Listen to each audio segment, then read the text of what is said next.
En dépit de tout, ce sont les jours comme aujourd'hui les pires. Il se lève, nu, à part ses bandages, et il reprend ses anciennes habitudes comme si de rien n'était. Il pense qu'il marche, il pense qu'il fume et il pense qu'il vit. Il n'est plus mon père, seulement une effroyable pantomime. Son propre corps est en déni de la mort de l'âme. Il est assis à sa table, je pense qu'il me fixe. Je suis encore en train de digérer. C'est la première fois que je participe à un concours d'écriture. Donc, c'est un grand honneur d'être choisi comme le gagnant.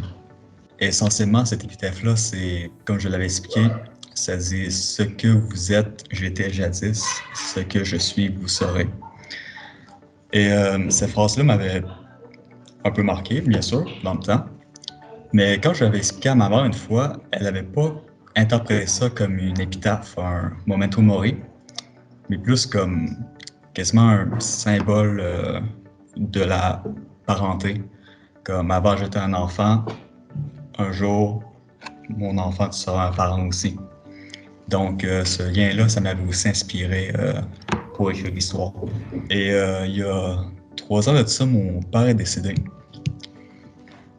Et quand on m'avait demandé d'écrire une histoire, j'avais tout de suite déjà développé en fait une histoire sur un jeune homme qui s'occupe de son père dans les derniers jours de sa vie. C'est une façon, oui, de m'adresser à mon père, oui.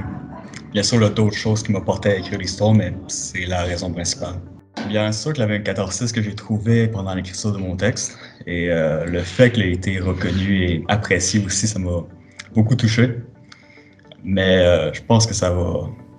C'est quand même quelque chose qui reste avec soi jusqu'à la fin de sa vie, je pense.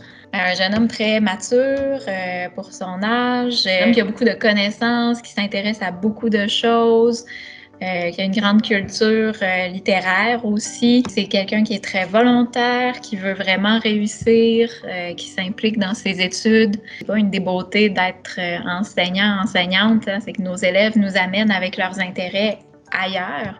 D'aller me questionner sur ce qu'il voulait dire, puis d'essayer peut-être de l'accompagner sur vraiment beaucoup plus dans quel est le message que tu veux transmettre. J'étais contente pour lui parce qu'il a mis quand même pas mal de travail là-dedans. Je pense qu'il a mis beaucoup de lui-même, de son cœur aussi, de ses expériences personnelles.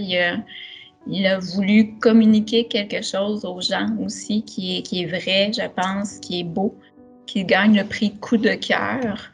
Ça me parlait aussi beaucoup. Je trouvais que le jury avait bien saisi le texte.